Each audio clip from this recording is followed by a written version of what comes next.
This is CGTN, China Global Television Network.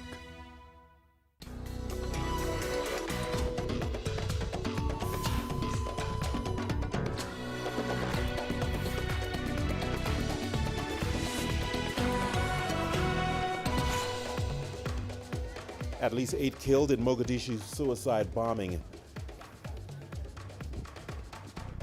The UN Security Council backs an African Union initiative for talks over a controversial dam project in Ethiopia.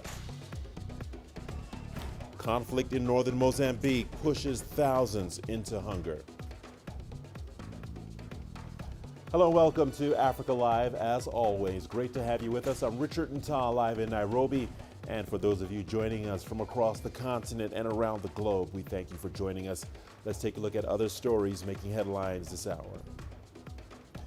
Marathon champion Eliud Kipchoge seeks more Olympic glory in Tokyo.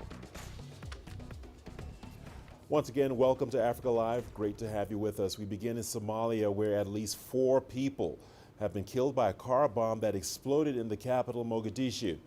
9 others were injured. A Somali National Police spokesperson said the attack targeted the Banadire Regional Police Commander, Colonel Farhan Mohammed Aden, who survived the explosion.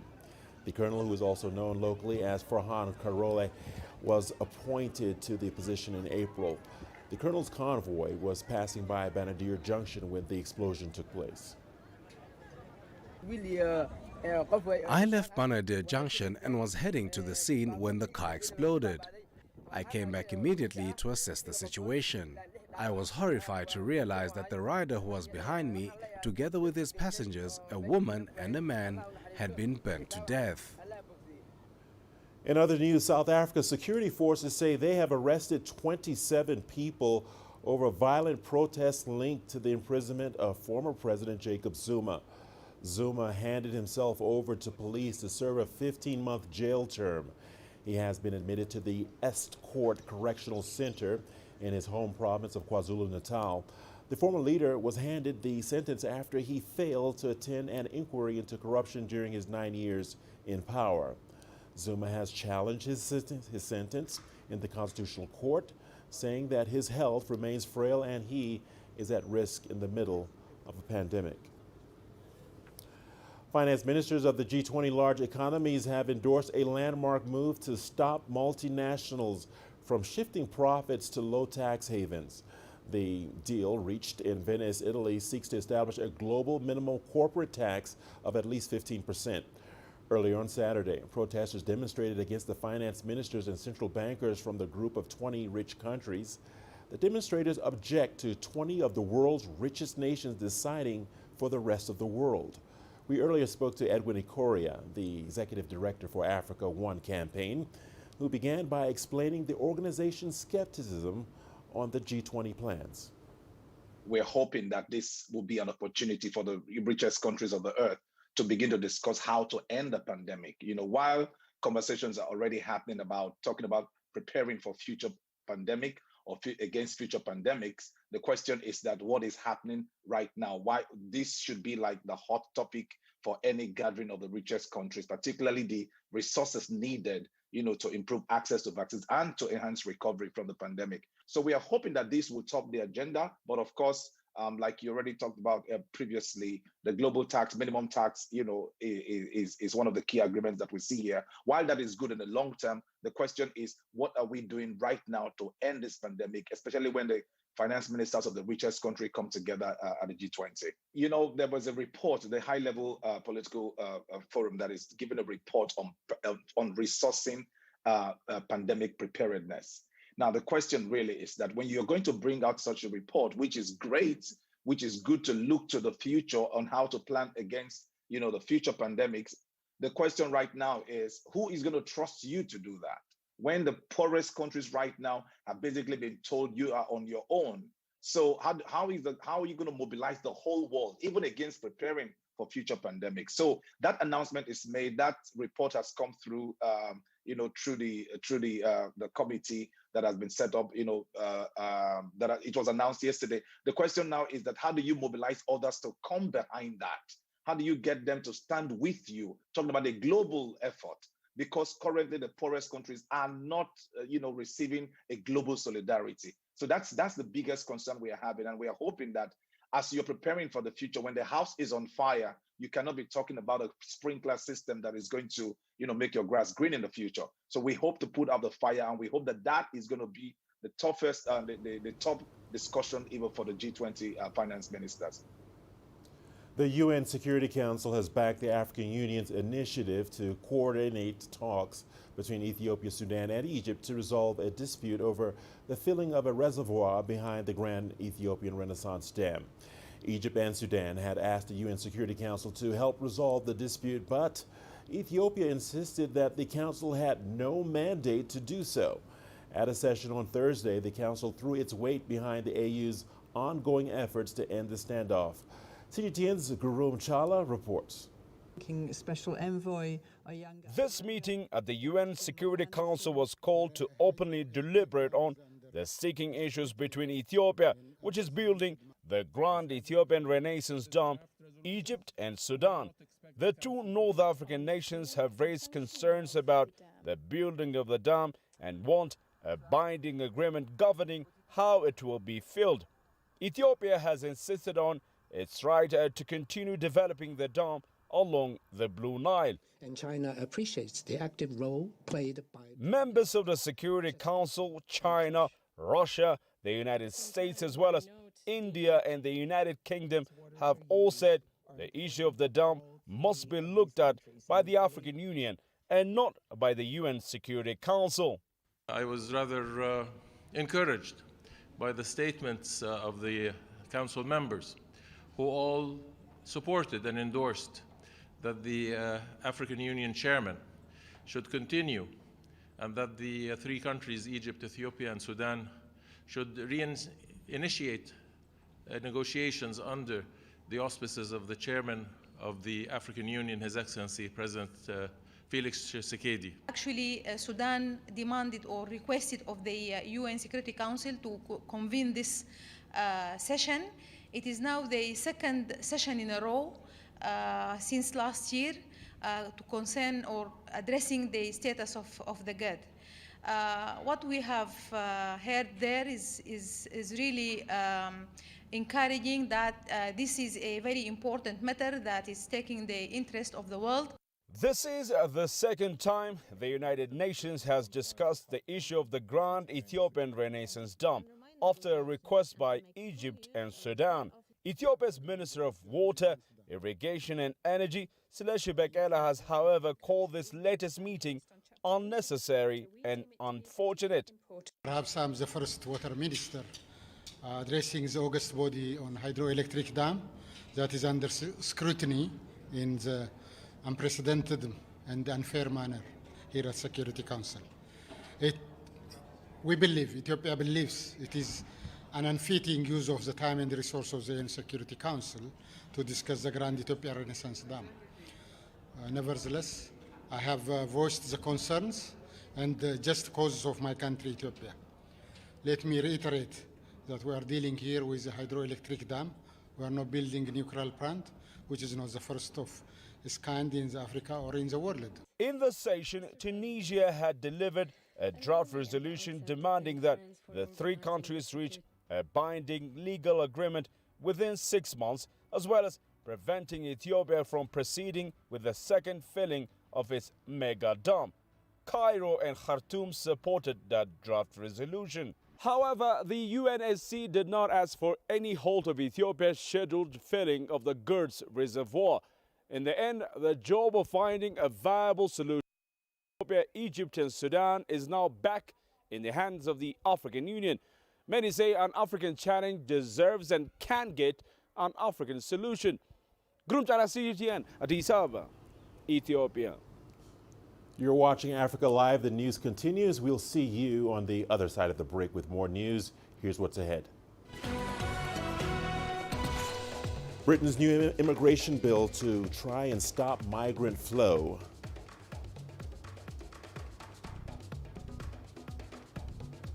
And conflict in northern Mozambique pushes thousands into hunger.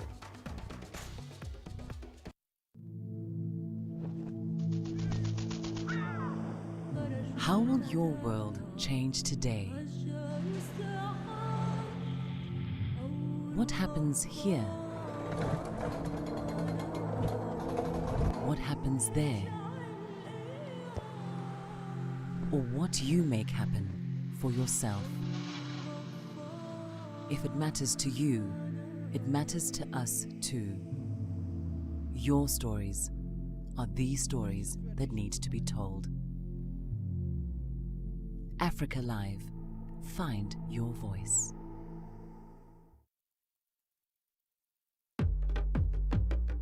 Drowning at our beaches is very high. So this program, at the long-term objective, is to have a marine search and rescue squad that will be deployed to respond to emergencies as and when they happen. You've got a group of people here who are dedicated and are looking to do something good to improve their country, to make their beaches a little bit more safe and save some lives. And it takes that kind of dedication because this is a hard job. As per last training we had, the 120 people were trained. At the moment, we're looking at maybe 200 people trained. I think that is a good number to start with.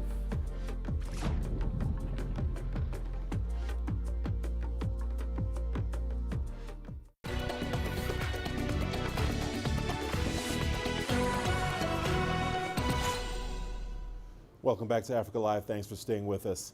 Record numbers of refugees and migrants are arriving in the UK this year, and the British government appears determined to try and stop them by introducing new legislation. Under the proposed changes, it will be a criminal offense to knowingly arrive in the UK without permission. The border force could be given power to turn away migrants at sea, and the government could also decide to process asylum claims outside the country. Nicole Johnston has more from London. Every week, hundreds of asylum seekers board rubber dinghies in France to try and make it to the UK. So far this year, over 6,000 have reached England. Matt Coker takes tourists out for sport fishing trips. He sees dinghies with refugees and migrants almost every day, and he often films them.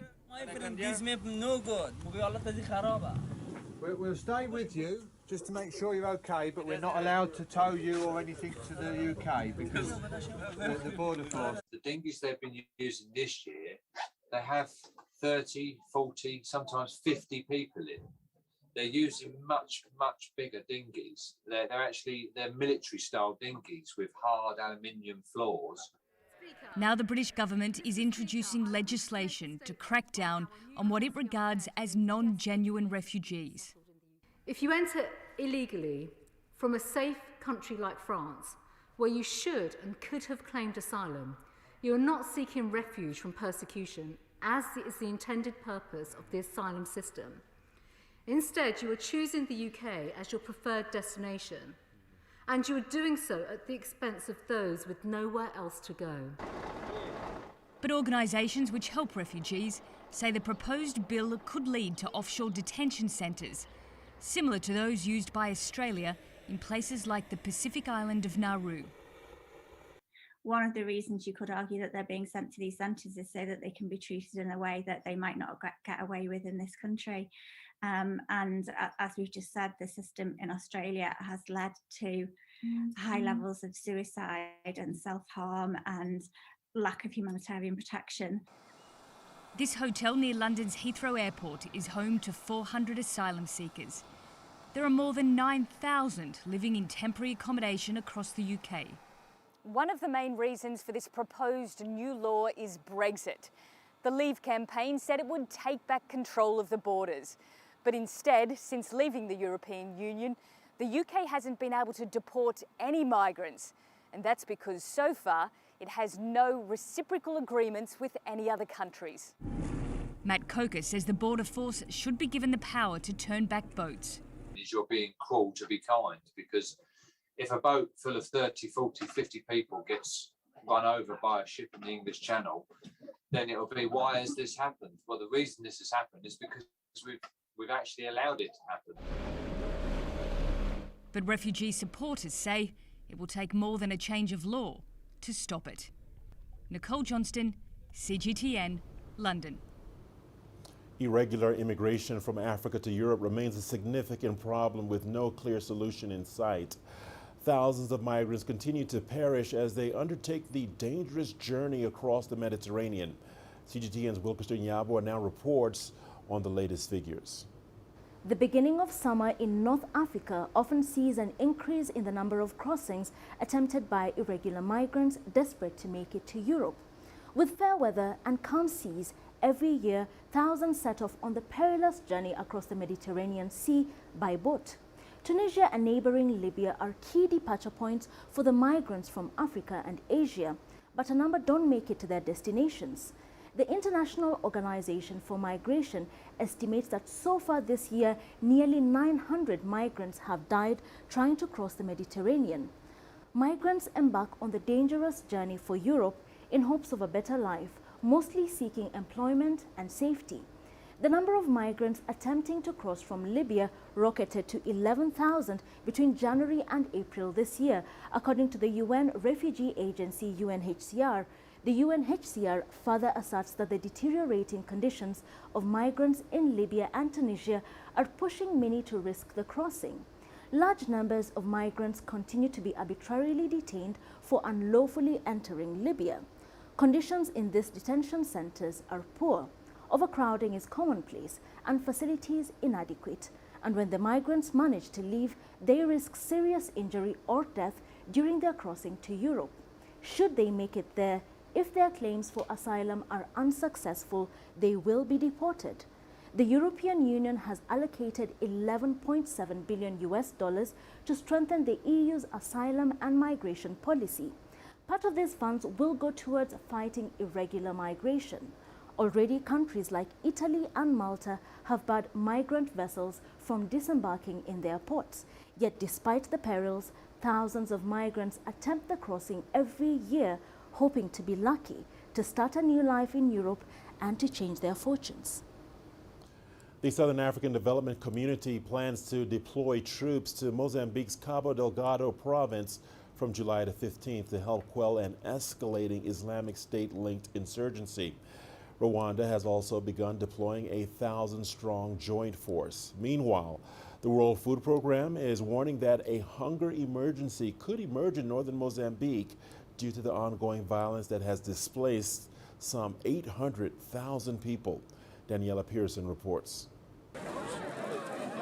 Viaze Nasir escaped from her village after an ambush by insurgents in September last year. She escaped with her 5 children and 4 grandchildren, but lost a son and a daughter on her way to find safety. They started shooting and attacking the village. At that moment, this baby was sleeping in the house. I went inside the house to take the baby and they came in. When I picked the baby, they shouted, "Hey, stop, we will kill you. Stop, we will kill you." I begged. I said, "No, please don't kill us." I was already carrying the baby. He was naked, no clothes, nothing at all. Nasir and her family now live at Matuge camp with more than 125,000 other displaced people. Officials say communities are now completely reliant on aid to survive after fleeing the violence. I would like my children to grow up and study, to help me and help each other because I have no alternative. In our land, we produced and sold food to support our children's school costs, and here that no longer happens. We just stay. Aid agencies report that at least 8 in 10 displaced Mozambicans move in with family, friends or strangers. But it's piling pressure on communities already battling high food prices and income losses due to the coronavirus pandemic. The World Food Program has sent out an appeal for $121 million to support affected people until the end of the year. Daniela Pearson, CGTN. Do not go away. We've got your sports segment coming up after the break. Here's a peek at the headlines. Marathon champion